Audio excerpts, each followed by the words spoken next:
Hi, this is Mark News from Plant Talk Radio. Thanks for subscribing and listening to our podcast, Your Gardening Questions from Plant Talk Radio.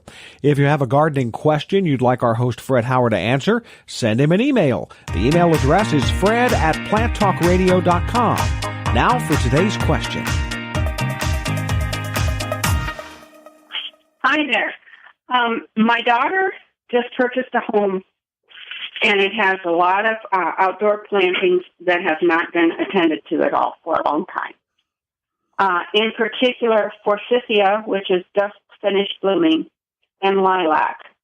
Both of those are like 6 foot tall or more, have a lot of dead branches in there. How severe can we whack those off? Okay. With all the gentle you could think of, whack them off. Now, it's a very legitimate question. You just mentioned one of the key things, and that is the forsythia is just now finishing bloom. So you have from now for roughly 30 days, while the plant is adjusting and growing and so on, to do any pruning and get it done so that the plant can then subsequently grow on into this season and set flower buds for next year so that you don't interrupt its cycle. So let's just say that you have the right idea on the fact that the foliage is gone. Lilacs, many of them are starting to show color in the buds right now. So let's just say within 3 weeks or so, most of them will be done blooming. So at that point, you trim the lilacs. Now, as to how much, I always speak to the 25% rule. It's not absolute, and I personally ignore that sometimes when I'm cutting plants. It's just necessary to do so. But try to picture the plant thinned down or thinned out or both, where you would remove from 20 stems, you'd remove 5 for sure, maybe 6 or 7, just to give you some numbers, rough numbers. And I would definitely, in old unattended plants, I would start off this year with taking out the biggest, oldest stems first. Now, they will be probably more bark. They'll probably be darker brown or whatever, so that you can tell which ones. And that will tend to make the plant rejuvenate itself, where you're taking out the old wood that is less vital to flowering and et cetera, and perhaps doesn't even make as much food anymore. So you're encouraging the new to grow on up and make a new filled out pretty plant. As far as height is concerned, if they're 6 foot, roughly, let's just say you could drop them to 4 foot or 4.5 foot without being too hard on the plant. But I would still think in terms of go into the center boom, down to the bottom, pointy little bladed saw or loppers, and cut out the big old stuff, and then maybe not touch the height if you've had to take out a lot of old dead or so, or take out that and maybe just reduce the plant by 1 foot this year and another foot next year, causing the plant to kind of rejuvenate itself. And that's what it's actually called, is, well, rejuvenation, pruning, etc. So you're at the ideal time.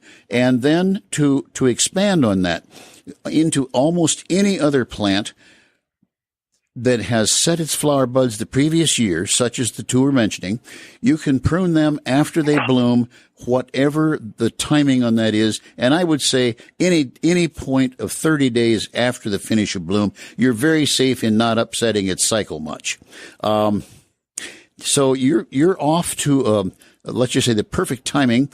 Things like spirea. I have a couple that are called Gold Flame. I was looking at them last evening. They're pretty skimpy right now. Now they will fill out, but they're still going to be a skimpier plant than I like. So I may, in that those and many other plants bloom on new wood or the things that grow this year, I may cut those forsythia down to 12 inches at this point. And they will be really pitiful looking for a couple, 3 weeks until they start to grow. But I want them to be low and bushy, not tall and spraggly. So you're at that ideal time to start that rejuvenation process for the whole property. Okay, we were wondering if we could cut it down to at least the forsythia down to like 18 inches or 2 feet. Well, now that is pretty harsh, but okay. If the plants have had a good flowering season, if they are putting out what appears to be a lot of leaves, you are really getting toward a point to stop at which, but if I think of forsythia, as tough as they usually are, you could probably take it down to mid-thigh height at this point and not be taking too much risk. But that, well, cross your fingers before you go that hard. We don't want to kill them. We don't want to kill them. Yeah, well, then I would tell you, if you want to be sure not to kill them, do not go down below half the height they are. Okay. That very good. Yeah, and still get some of the big old stuff out of the middle.